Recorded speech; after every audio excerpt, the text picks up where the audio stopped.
stash and an audio tape the boys had recorded the previous day. Bliss filled his lungs.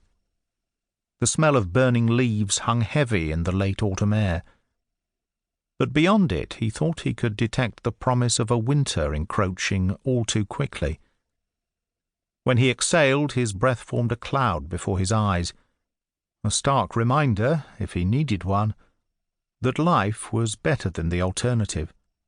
Hunkered down on the edge of the burial site, Bliss played his torch over the scene, the light bright and steady. Mounds of loose soil enveloped the carcass, tossed away casually by eager, excited fingers. Small footprints embossed in flattened patches of earth suggested a frenzied dig. Odd. Or was it? These were young boys after all. And even though he sometimes felt as old as the dirt now beneath his feet, Bliss could well imagine the thrill those lads had experienced. It would have been intoxicating. "How long do you suppose she's been here?" he asked, rubbing a small clod of earth between his gloved fingers. "She?" Chandler queried, a ridge forming just above her nose. "I reckon so, yes." Bliss stood fully upright. He put 2 hands to the small of his back and stretched, letting out a gentle groan. "You sure? I mean, how can you tell?" "The skull, mainly. Females have more oval-shaped heads. The nasal cavities are quite different, and men's eye sockets are more rectangular. I haven't clapped eyes on the hips so far, but I'm certain they'll be the childbearing kind." "I had no idea you were such an expert. It's called reading, Constable. You should try it sometime."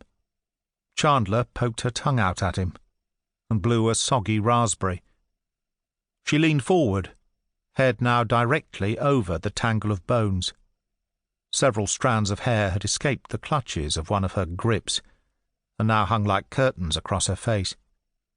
"Well, whoever the poor woman is, I'd say she's been here for a few years." "Why do you think that?" "The colour of the bones? They're very dark. They certainly don't look fresh." She straightened and pulled a face at his look of scepticism. "You're not the only one who knows their job, sir." Bliss studied her face for a moment.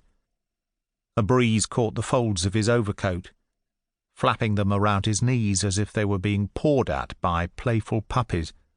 He smiled at the look of challenge in the DC's eyes. "You're guessing, aren't you?"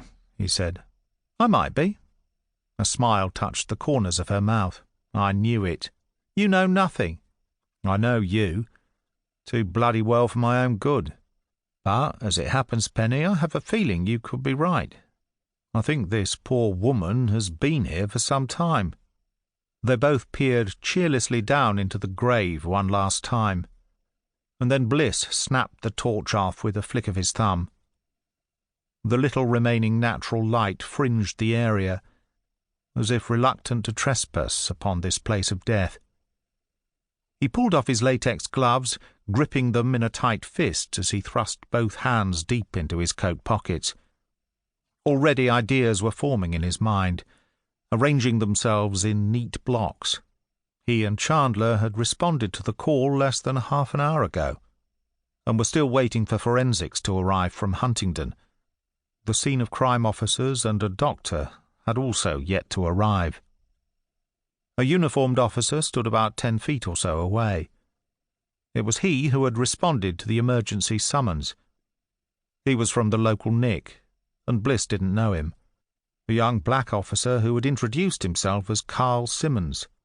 He appeared both earnest and eager to please. Bliss motioned for the constable to join them. "Simmons, you did a fine job keeping the scene secure here. Making sure we had a clear path in and out was good thinking. Are you on duty tomorrow?" "Yes, sir." "Good. I want you to interview the boys. Get them to go over the whole thing again, why they were here, what they saw, whether they'd seen anyone here in recent days. You know the drill." "Of course, sir. Should I arrange some counselling for them?" "Counselling? The boys found human remains, sir. They may be affected by what they saw."